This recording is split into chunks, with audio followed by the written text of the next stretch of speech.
What's going on, everybody? It's your boy C4 here today, talking to you about the Philadelphia Eagles 2016 NFL schedule. It was released yesterday.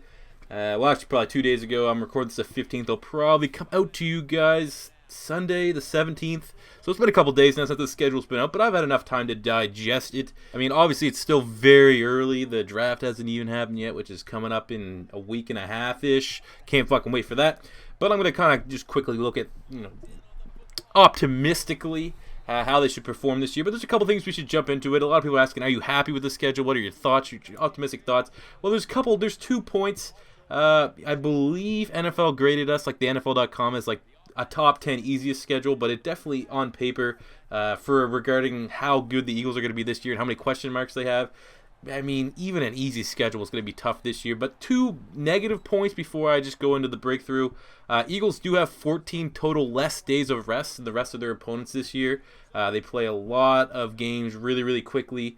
Hate that. I fucking really hate that week 4 bye. I always hate an early bye because it doesn't give your players time to rest about mid-season, which is where you want. You really want your bye between weeks 8 and 10, I think. But I mean, that's just, fuck it, whatever, right? But I mean, they have a lot of short weeks. That, injuries are going to be a major concern for me this year. So I mean, now knowing the schedule, I really hope we add some depth to inside linebacker. I think that becomes even more of a crucial need. Another thing is that the Eagles will face 3 straight opponents coming up bye weeks, which is going to be tough. It's always a team, no matter how bad they are. The Jaguars, the Jaguars are actually on the up. I mean, like, who's shit last year? The 49ers, the Ravens. Anyone off a bye week is always going to be very, very tough. So, I mean, facing 3 straight opponents off a bye is definitely less than ideal, especially with the new regime. I mean, there's going to be growing pains on top of, an easier schedule and a more favorable schedule would have been exceptional. But like I said, 3 straight opponents coming off a bye. You got the Vikings, the Cowboys, and the Giants. Bang, bang, bang. And those are tough teams. I mean, the Cowboys and Giants, those are going to be crucial games because if the Eagles have any chance of making the playoffs this year, it's just because of the division. I mean, that Vikings game is going to be tough regardless. They got AP. They have a phenomenal defense. But they need to win those Cowboy-Giant games, and that is tough. So, that being said, still fairly optimistic. So let's look at the breakdown here. So we do have 4 primetime games, which is good for someone that's out of an Eagle market and has debated, really getting a Sunday ticket. 4 games, that's not bad. They also have, there's a game at 4. For me, they have the Steelers and the Seahawks game. They're both midday games. So those are probably going to be favorable for your boy C4 to get them. But I probably still end up getting the Sunday ticket. But looking at week 1, they open up against the Cleveland Browns, which is a win. I mean, the Browns are probably going to be the worst team heading into next year on paper. And that is a phenomenal opening day matchup for Doug Peterson to gain some early momentum, a very winnable game. And it's a really big indicator game. If we handle them with ease, maybe there's some optimism. If we struggle to beat them, there's going to be questions. And if we lose, it is going to be a long season. But I don't think that'll happen. I think there'll be a win there against the Browns. Week 2 is the Chicago Bears, another team that I think, they're a little bit in a rebuild stage, not as much. Philly's not in as much of a rebuild as the Bears, so that's why I think I'll give them the advantage. I think I like Sam Bradford more than I like Jay Cutler. The running back situation's a little hazy. I think it'll be a close game. It's definitely not going to be an easy win, but I think Philly should be optimistic they can get a win there, and that'll be 2 straight wins to open up the season. And that's a primetime game against the Bears as well, so that is very nice to hear. In week 3, we got the Pittsburgh Steelers. If history's on our side, I read somewhere, the Steelers have not beat Philly in 40 years. So, I mean, if there's something there, maybe the Pittsburgh Steelers have there's a ghost or a curse coming to the link. They might have that playing in their favor. Maybe Le'Veon Bell's not healthy by this time, but I mean, everything is pointing towards this P&L for the Eagles. I mean, Steelers on a bad day are still a very tough team. If they're going in next year very, very healthy, I know Martavis Bryant's gone. Like I said, if Martavis Bryant, he's already suspended, and Le'Veon Bell's not ready, I don't know what's up with his injury, if he will be. There's a chance, but I mean, barring that, Steelers should handle the Eagles. So that's going to be 2-1. They have a week 4 bye. I've already said earlier in the video, I hate early buys. It's disgusting. I want a week 8, 9, 10 bye. That's all I want. And you had to fuck us over. Fucking Roger Goodell, suck my dick. Anyway, so we're 2-1 coming out of the bye. Then we got the Detroit Lions. I think that'll be another competitive game, or a revenge game, after they spanked us on Thanksgiving last year. Now without Calvin Johnson. So, I mean, he was absolutely a difference maker in that game. He torched Derrick Rowe. I think he had 3 touchdowns. He was just uncoverable. I think coming off the bye, Philly should be optimistic to win that game. I think that should be, on paper, I think the Eagles are still ahead of the Lions talent-wise. So, coming off the bye, that should be a win. So that's 3-1. We're looking really, really good. It's not going to be, you're not going to like my next couple picks here, but 3-1 for a team that talent-wise, we don't really know. There's a lot of questions on this team. 3-1, that momentum might be able to help us win some games that we're not supposed to win, but here we go. Week 6 against the Washington Redskins, that's going to be a loss. I think the Redskins are still on paper. Well, it's going to be interesting to see. I think maybe Redskins and Dallas are probably the cream of the crop. I think Giants had too many new faces. They're going to struggle with chemistry a little bit. They'll probably be, much better in the second half of the season. But I think the Redskins and the Cowboys are still the cream of the crop of this bad division. They're not, head and shoulders better than the Giants or the Eagles. It's really, this division is open. But I think the Redskins will be able to win in Week 6.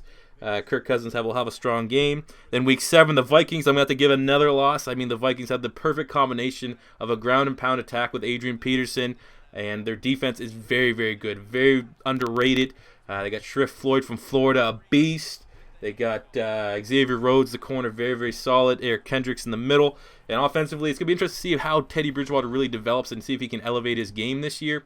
But as it stands, that is a winnable game. Like I said, even the Redskins was a loss. These are all winnable games. They're not going to get blown out like we're going to talk about near the end of the season, which is going to suck. But, I mean, I'm going to have to give this a loss. So we're now sitting at 3-3, which is 3-3, Then Week 8, we got Dallas Cowboys, primetime game. I'm going to have to give this a loss. I think the 2 losses to the Washington Redskins and Minnesota Vikings is going to really be damper on this team. Primetime, we're going to be optimistic. Obviously, I do not want to see the Eagles lose to Dallas in primetime, but I just think they'll struggle in Week 6 and 7, and that'll carry over into Week 8. Which is unfortunate because that would bring us to 3-4, so we're below 500. Then come Week 9 is the Giants. This is talking about all the coming off teams against the bye too. I mean, these guys are going to be extra prepared, and they're already going to have an advantage on Philly. They're going to be rested. Week 9, they play the Giants. I'm giving that a win. I still think the complete shutout over the Giants continues. I think Eagles just have the Giants number every single year. And though the Giants spent a lot in free agency, I think chemistry issues, and realistically, I think they're a little overrated for all their players. I mean, Odell Beckham Jr. is what it is. Eli Manning, probably the best quarterback in the division on a good day, but the turnovers are still there. The defense has some questions. The chemistry, can they gel right away? Are these right players right fits, or they just get the best talented guys that might not necessarily be fits? So I'm going to give a Week 9 win to the Eagles to bring them back to 500, 4-4. Week 10, the Falcons. I think the opener last year was a little bit of a fluke. The Eagles deserved to beat the Falcons last year. I think they beat them here. So that's another win to bring us up to, what are we now? 1, 2, 3, 4, 5, and 3. 5-3. What? That is phenomenal. 5-3. And then we hit the terror schedule, the terrifying bit of the schedule. Week 11, Seattle. That's a loss. They're Eagles that don't have the team to compete with Seattle. Week 12 against the Packers, primetime game. That's a loss. Packers are going to be on fire this next year. Eddie Lacy lost a bunch of weight. They're going to have Jordy Nelson back. I think Packers are going to be very, very solid next year, and I think if they have a really strong draft and improve on defense, they're going to be one of the favorites to win the Super Bowl. Then Week 13, they got the Bengals. That's another loss. That's 3 straight losses. So now we're 5-6, which is 5-7. Sorry.